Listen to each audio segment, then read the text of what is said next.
he says, well, Don, let me see you hit it just a few more. And then finally he goes, Don, he goes, I have no idea why you're here. He goes, but here's my advice to you.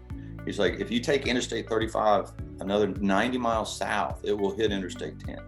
And then you take Interstate 10 west and you drive as far as you can, and that'll take you to LA, and that's where the LA Open is, and that's where you need to be.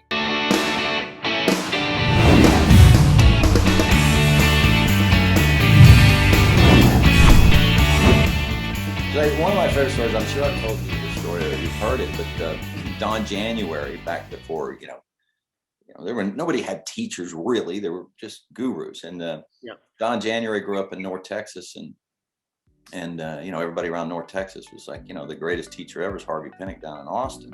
He'd work with everybody, Mickey Wright, you name it, Kathy Whitworth, Ben Crenshaw, Tom Kite, but scores and scores and scores of others. Like he would be that lady I was talking about in Russia, right? He would be that lady. So anyway, Don January was like, all right, I want to play the tour. I'm going to go down and see Harvey before I go out to the LA Open. And Don January would have been 20 or 21 or something. So he drives down to Austin and he goes out there and Harvey watches him hit a few golf balls. And he says, well, Don, let me see you hit it just a few more. And then finally he goes, Don, he goes, I have no idea why you're here. He goes, but here's my advice to you. He's like, if you take Interstate 35 another 90 miles south, it will hit Interstate 10. And then you take Interstate 10 west and you drive as far as you can, and that'll take you to LA, and that's where the LA Open is, and that's where you need to be. That's my advice to you. 35 south to I-10 west, and that's where the LA Open is, and that's where you need to be. I know.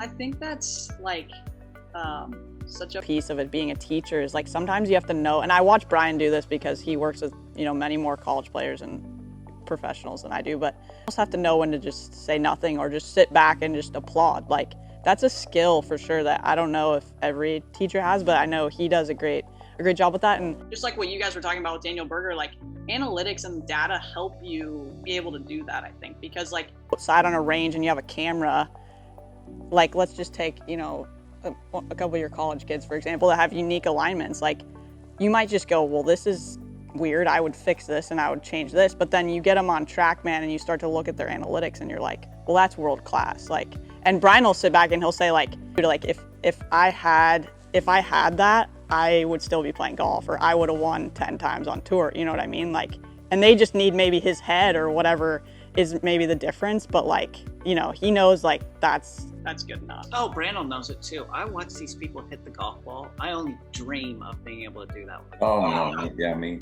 I see kids now, I'm like, wow. Flop my head on their body. Yeah. I would have won 50 times. Right. With your perseverance and your athleticism and the interest to succeed, really, like just the That's desire. That's I know, like so you